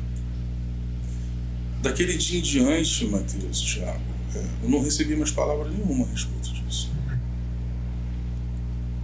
Mas Deus, daquele dia em diante, ele se tornou muito mais contundente. Eu tenho um relacionamento com Deus assim, meio que de homem para homem, sabe? De pai para filho. O meu relacionamento com meu pai era bom demais, né, cara? Eu, meu pai e meu irmão em casa era 3 figuras. Com disciplina, né? Entendendo o meu espaço com meu pai e eu. Né? Mas meu pai foi uma figura paterna maravilhosa com relação a isso. Então meu relacionamento com Deus é assim, sabe? E Deus, ele passou a ser muito contundente, muito direto comigo, de uma forma maravilhosa. E eu te dar um outro exemplo. Quando eu cheguei em Nova Iguaçu, a gente chegou muito apertado financeiramente. Eu tava com aquela Paratyzinha, né? E a gente enguiçava toda hora na Dutra. De noite. Isso é bom. Não vive isso não, mano. Não vive isso não, cara. Não é legal. É maneiro agora. Cara, dava um medo absurdo. E eu, Carol, Débora, Thalita pequenininha, a gente orava dentro do carro. Pra Deus dar um carro pra gente. Senhor, cada um vamos fazer uma oração, vambora, tá? Ora você, Carol, ora você, Débora. Depois eu orava. Só que a gente pedia isso e eu, na minha mente humana, no meu coração humano, ficava assim: como é que eu vou comprar um carro? Não tem como fazer isso, cara. Pedindo a Deus, mas não tem como. Isso não, pô, nenhuma possibilidade. E eu chego em Nova Iguaçu, preparo um material e vou correr atrás de novas parcerias, né? Já como missionário. Eu vou correr atrás de outras parcerias, entregando currículo também profissional, tentando emprego, tentando ver alguma forma da gente poder melhorar a situação. Só que a gente não via a porta se abrindo. E eu me lembro que a primeira vez que eu fui numa igreja em Nova Iguaçu, fui numa igreja quadrangular, que acontece que ela funciona do lado de um campo de futebol, num lugar chamado Três Maria, um lugar bem carente, tá? Muito carente. E quando eu chego lá, eu sou recepcionado pela esposa do pastor, e na camisa da esposa do pastor está escrito assim: ganhar, consolidar, treinar e enviar. Quando eu olhei aquilo, eu falei: eita, muito legal, né? Foi o que eu aprendi aqui, né? A proposta era essa. Só que eu conversando com o pastor, o pastor falou para mim: a gente não tem condições hoje de ajudar em nada para que isso aconteça. Eu falei: pastor, valeu, mas preciso tocar a minha vida, né? E eu fui correr atrás de outras parcerias, fui procurar outras igrejas para tentar ver essa questão também financeira. Faz parte, irmão. Sim. E um dia Deus virou para mim e falou assim: volta lá, conversa com o pastor Cláudio Noura, e é lá que eu quero que você monte o projeto. A gente vai começar ali.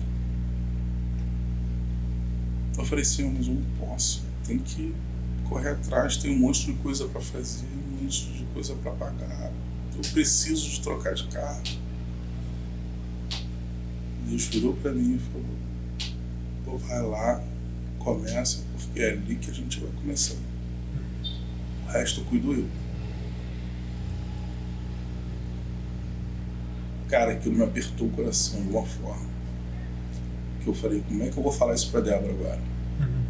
Fui lá, conversei com a Débora: se Deus tá mandando, vai. E eu fui, né? A gente começou. Eu já tava dando aula dentro do condomínio, foi onde eu conheci o Vinícius. Comecei a dar aula na porta da minha casa, tá? Da porta da minha casa a gente foi para uma outra igreja, para uma igreja que acontecia dentro do condomínio, E depois, dali da igreja, a gente saiu e eu fui pro terraço dessa igreja quadrangular. E quando eu fui pra lá, a gente começou o trabalho,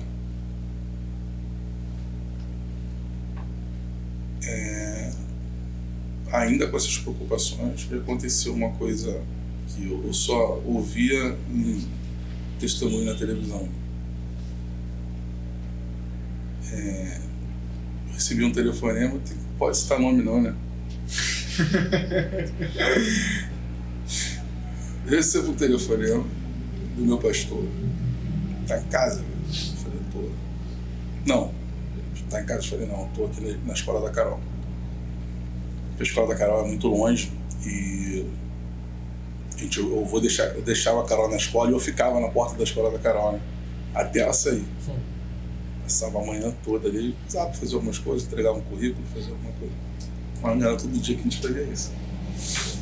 Falei, hoje eu tô aqui. Ele falou, como é que eu te encontro? 2 horas da tarde. Eu falei, pode ser amanhã? Ele falou, pode. Eu estava em casa e o pastor chegou lá em casa. Batemos um papo rápido. Ele virou e falou, cara, mas o que eu vim fazer aqui, eu preciso fazer rápido, eu tenho que ir embora.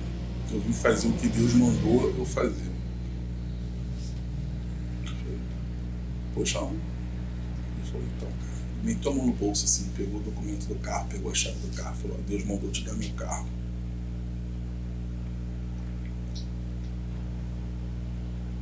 Rapaz, não foi só o carro, mas todo o contexto em volta. Não só para mim, mas para minha família, para amadurecimento de fé de Carol, sabe? Carol viveu isso, mano. Sim. A Carol tava assim no sofá, meio que de lado, assim, mexendo no telefone. Ela deu um... sentou-se, quê? Deus ouviu, cara. Mas como é que é isso? Ela ficou assustada, assim. Ela já mais madura, tal. Pra gente foi impactante. Pra ela, irmão, é pra história dela, pra vida dela, sabe? É consolidação de fé, sabe? E eu falei, mas e agora, pastor? Como é que você vai falar? Eu vou embora, vou pegar um Uber. Eu falei, cara, que loucura, mano. Aliás, agradecer aos 3 aí, pessoalmente, agora, pela bênção. Vocês concordaram com a bênção? Tô casado, pô. Eu perdi a mamãe. Tirei a carteira e não tenho o carro pra dirigir. Se quiser ir no cinema, eu te empresto. Cara, mas viver isso foi... Pra minha família não foi só a bênção do carro, sabe? Foi... Assim, eu não gosto de dirigir, cara. Mas... carro já é necessidade, você aqui. Você estando onde eu tô é necessidade extrema. Mas a gente olhou para trás, a gente falou assim, cara, a gente estava pedindo a Deus, a gente estava tentando batalhar com as nossas forças, mas a gente foi fazer a vontade de Deus, mano. Olha o que Deus proporcionou. Cara, de boa. Faz o que Deus está mandando, Thiago. Pensa não, mano. Não é luta não. Se joga de cabeça. Vai de cabeça. Não tem como dar errado. Não tem, Mateus. Só tô abraçando aquela missão contigo por causa que eu sei que Deus está mandando, velho. Você, quando Deus me mostra a geração empurrando a noiva, Ele me mostrou Nova Iguaçu. Ele me mostrou a geração empurrando a noiva. Ele não falou que lá.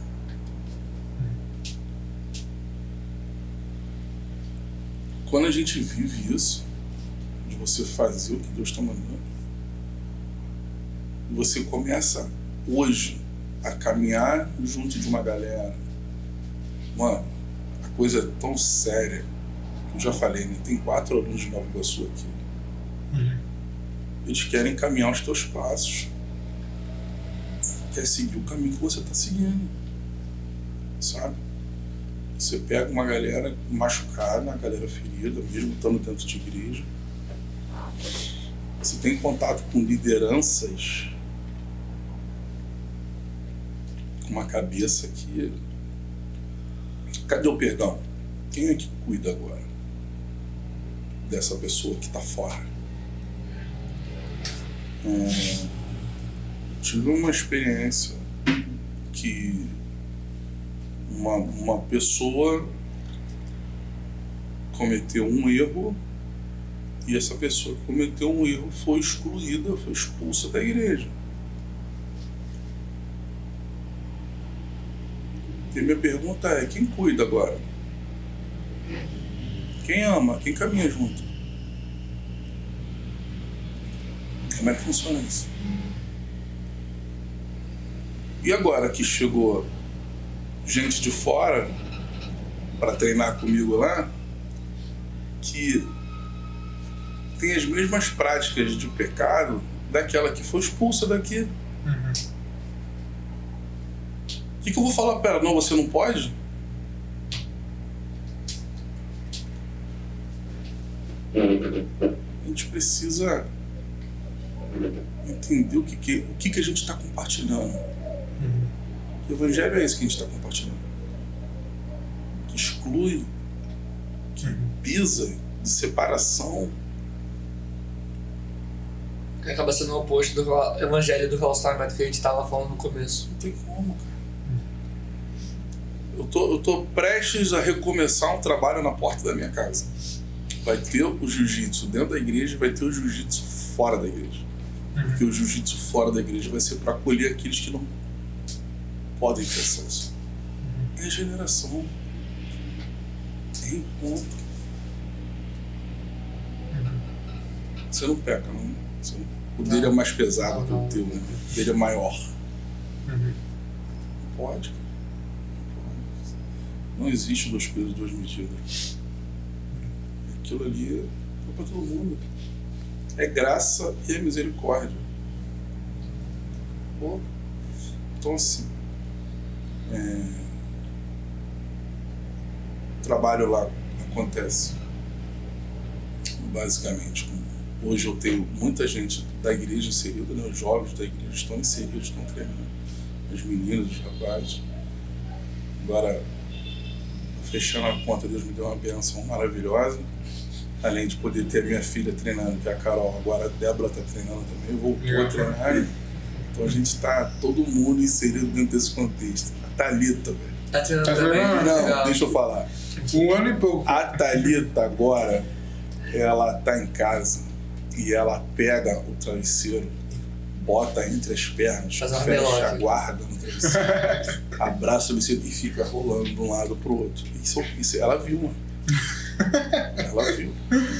Legal. Tá crescendo já dentro daquele contexto ali, né? Tá vivendo jiu-jitsu já. Ele tá pegando o ursinho já tá já botando pra dormir. Mas obediência, cara. Obediência. O sim para Deus, Deus ele não nega aos dele as bênçãos daqueles que obedecem, aqueles que colocam o reino de Deus em primeiro lugar. Deus já nega ele fazer isso, né? E todo o resto ele supre. A gente, quando coloca o reino de Deus em primeiro lugar na nossa vida, a história é outra, cara. Eu não tenho a mínima dúvida com relação a isso, né? Eu não posso ter. O que Deus fez na minha vida, não posso ter. Perfeito. Vamos caminhar pro final, então? Vamos? Ainda bem que tu não falou nada de bateria, que tu falou que graças a Deus. Ainda bem, né? Porque o personagem de bateria fica legal. Por que bateria? Se quiser falar também. Não, deixa pra você isso agora, cara. Tô fora. Acho que seria legal terminar com uma palavra sua pra quem tá ouvindo. Pra quem... de repente alguém de outra igreja se estiver ouvindo esse podcast aqui, né? E aí falar sobre pessoas que de repente estão querendo começar um trabalho desse, né, parecido na própria igreja, ou talvez igrejas que nem têm trabalhos assim e nunca pararam para pensar em fazer trabalhos como esse, qual seria a importância disso e tal. Se quer deixar uma última palavra sobre isso. Vamos lá, para quem tiver interesse em fazer parte O jiu-jitsu hoje acontece aqui no Lins, né? Rua Lins Vasconcelos 576. Às sextas e sábados, sextas-feiras de 17 horas às 19 horas. E aos sábados de 10 da manhã a meio-dia. Em Nova Iguaçu, as aulas acontecem ali em Campo Alegre, no bairro das Três Marias. Do lado do campo das Três Marias, a Igreja do Evangelho Quadrangular. São segundas e quartas, de 19 às 21 horas. Quem pensa em começar e por algum motivo tem medo de começar, quero deixar para vocês que a parte desportiva, a gente trabalha da seguinte forma, né? A gente faz com que o jiu-jitsu seja para todos. Se eu dissesse para vocês quem tá para ser a minha mais nova aluna, vocês vão cair duro para trás. Tia Ludmilla? Não. Uma tal de Dona Salvadora. Caraca! Pelo menos pra... E com ela não? Minha mãe já tá na casa dos 70. Tá aí, ó. Pra começar a treinar. Aí já na ideia de começar. Ontem mesmo ela tava, pô, mas será que vai dar pra mim? Vai, devagarinho. Devagarinho. É gradativo, né? É gradativo, devagar. Pode vir sem medo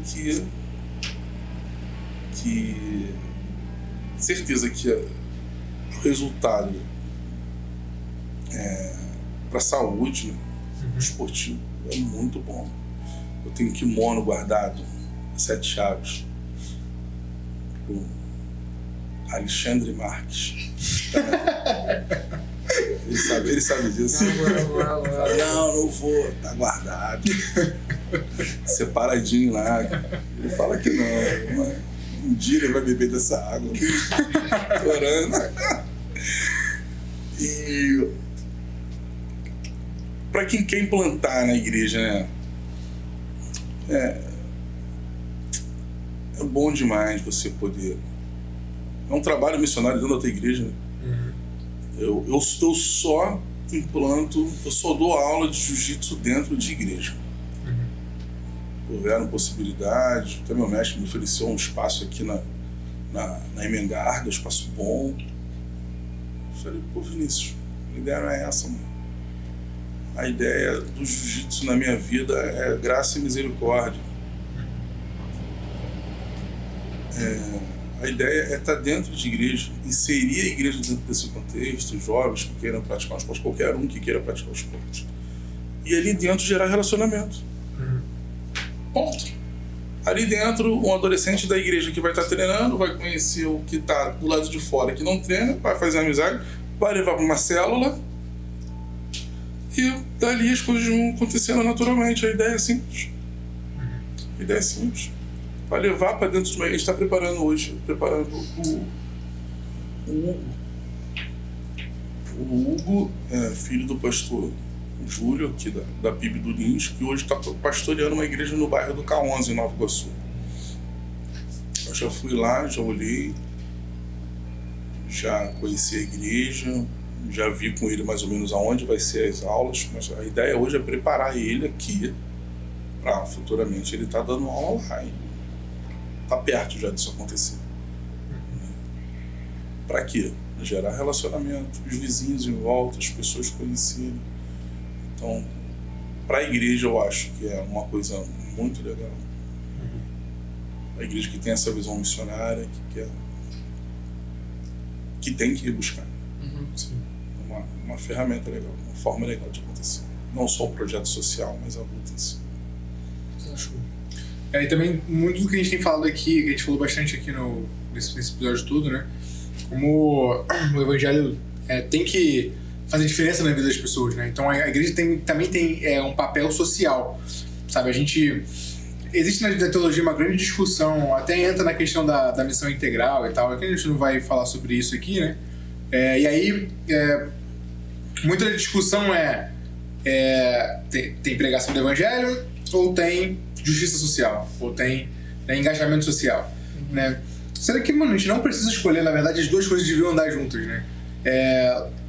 Tem algumas teologias, né, que enfatizam tanto a questão social, a libertação social e tal, que não dão a devida ênfase, né, a devida importância para a pregação do evangelho, né, para pregar e anunciar que Cristo é Senhor, sabe, que é por meio do que Cristo fez que a gente tem libertação e tal. E tem outras que ficam tanto nessa questão da pregação que esquecem o papel social da igreja, que tem também, sabe?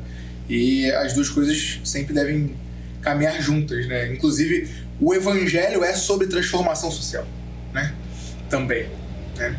É sobre perdão dos pecados e sobre libertação social, né? E é justamente porque nós temos um conteúdo, né, que é Cristo morreu na cruz para perdoar nossos pecados, para vencer o mal, ressuscitou dos mortos, que essa transformação social é possível, tá ligado?